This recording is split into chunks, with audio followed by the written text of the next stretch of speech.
ഞാൻ doctor Saurabh, medical oncology, Amrita hospital.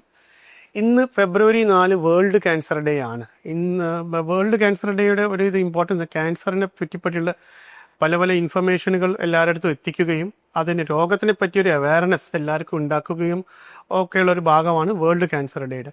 ഇപ്രാവശ്യത്തെ world cancer ഡേയുടെ തീം എന്താണെന്ന് വെച്ചാൽ യുണൈറ്റഡ് ബൈ യുണീക്ക്. അത് കുറേ കാലങ്ങളായിട്ട് നമുക്ക് എല്ലാവർക്കും അറിയുന്ന ഒരു കാര്യം. ഒരേ ക്യാൻസർ രണ്ട് രോഗികൾക്ക് ഉണ്ടാകുന്നു, രണ്ടുപേരുടെയും ട്രീറ്റ്മെൻറ്റിൽ വ്യത്യാസങ്ങളുണ്ട്, രണ്ടുപേരുടെയും ഔട്ട്കമ്മിലും വ്യത്യാസമുണ്ട്. സോ ആ ഒരു യുണീക്നെസ്, ഓരോ രോഗിയുടെയും ക്യാൻസർ യുണീക്കാണ്. ആ ഒരു രോഗിക്ക് മാത്രമല്ല. രണ്ടാമത്തത്, ഒരിക്കലും ഒരു ക്യാൻസർ ഒരു രോഗിക്ക് വന്ന് മാറിപ്പോയാൽ അവരാണ് ഏറ്റവും അധികം ബാക്കിയുള്ള സമൂഹത്തിൽ പുതുതായിട്ട് ക്യാൻസർ പിടിപെട്ട രോഗികളോട് പറഞ്ഞ് മനസ്സിലാക്കേണ്ടത് എങ്ങനെ ഈ അസുഖത്തിനെ ഫേസ് ചെയ്യണം, എങ്ങനെ ട്രീറ്റ്മെൻറ്റിനെ ഫേസ് ചെയ്യണം എന്നുള്ള കാര്യങ്ങൾ.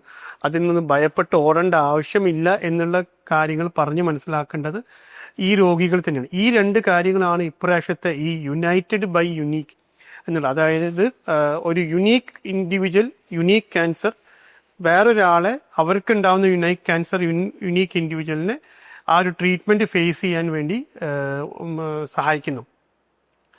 ഹെൽത്ത് കെയർ സർവീസസിൽ കൗൺസിലിംഗ്, ബാക്കിയുള്ള സെഷൻസ് ഒക്കെ നടക്കും. എന്നാൽ പോലും തൻ്റെ മാതിരി അതേ വഴിയിലൂടെ സഞ്ചരിച്ച വേറൊരാളെ കാണുമ്പോൾ ഒരു രോഗിക്ക് ഉണ്ടാവുന്ന ഒരു സമാധാനവും ആ ഒരു സന്തോഷവും ആ ഒരു ഹോപ്പ് ദാറ്റ് ഇതേമാതിരി എനിക്കും ഒരു ദിവസം ഫുള്ളായിട്ട് മാറി ഇതേമാതിരി ആവും ഞാൻ എന്നുള്ള ഒരു വിശ്വാസം വരും.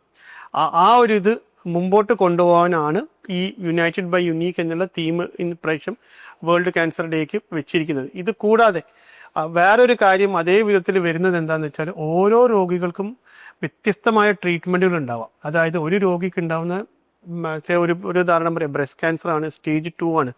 ഒരു രോഗിക്ക് കിട്ടുന്ന ട്രീറ്റ്മെൻറ്റ് ആയിരിക്കില്ല വേറെ ഒരു രോഗിക്ക് കിട്ടുന്നത്. അതിന് വേറെ കാരണങ്ങളും ഇതുണ്ടാവാം. ബിക്കോസ് ഓരോരുത്തർക്ക് വരുന്ന ക്യാൻസറുകളിലും ചെറിയ ചെറിയ വ്യത്യാസങ്ങൾ ഉണ്ടാവാം. അപ്പോൾ ഒരു രോഗിക്ക് സ്റ്റേജ് 2 ബ്രസ്റ്റ് ക്യാൻസർ ആയി അത് അത്ര നല്ലോണം പോയില്ല എന്ന് വിചാരിച്ച് വേറൊരു സ്റ്റേജ് 2 ബ്രസ്റ്റ് ക്യാൻസർ ഉള്ളവർക്ക് അതേമാതിരി പോകണമെന്ന് യാതൊരു ആവശ്യമില്ല. In fact majority of cancers like breast cancer ഇപ്പം പൂർണ്ണമായും മാറ്റാവുന്നതാണ്. അപ്പോൾ ഈ രണ്ട് കാര്യങ്ങൾ എപ്പോഴും ആലോചിക്കുക. ഏർലി ഡിറ്റക്ഷൻ, അതായത് നേരത്തെ കണ്ടുപിടിക്കുകയാണ് ഏറ്റവും ഇമ്പോർട്ടൻറ്റ്. ആൻഡ് രണ്ടാമത്തത്, ഒരിക്കലും എന്തെങ്കിലും ഡിറ്റക്റ്റഡ് ആയിക്കഴിഞ്ഞാൽ അപ്പം തന്നെ അതിന് ട്രീറ്റ്മെൻറ്റ് എടുക്കുക. ട്രീറ്റ്മെൻറ്റ് എത്ര ഏർലി എടുക്കുന്നു അത്രയും സിംപിളർ ട്രീറ്റ്മെൻറ്റ് ആയിരിക്കും. അതിനെക്കൊണ്ട് early detection saves lives. Thank U.